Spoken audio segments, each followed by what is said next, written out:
सवाल नंबर 1, वो कौन सा जानवर है जो ज़बान से अपने कान साफ करता है?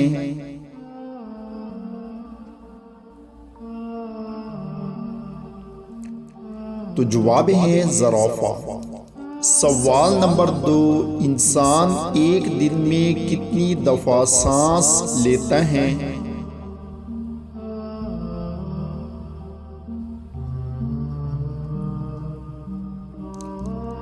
तो जवाब है 1 मिनट में 16 मरतबा, 1 घंटे में 960 और 1 दिन में 23,000 मरतबा सांस लेता है।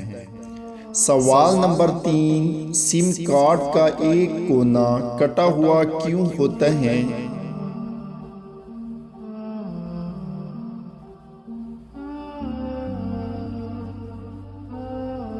तो जवाब है ताकि आपको समझने में आसानी हो कि सिम कार्ड को मोबाइल में किस पोजीशन में लगाना है।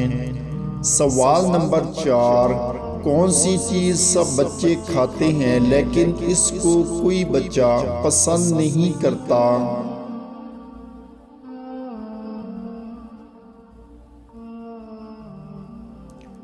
तो जवाब है डांट खाना।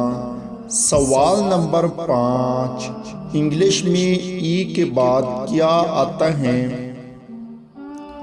तो आप लोगों को अगर आंसर मालूम है तो नीचे कमेंट में दें। तो जवाब है इंग्लिश में ई के बाद एन आता है। तो दोस्तों, आपने कितने सवालात के जवाबात सही सोचे हैं नीचे कमेंट्स में ज़रूर बताएं। चैनल को सब्सक्राइब करें। शुक्रिया।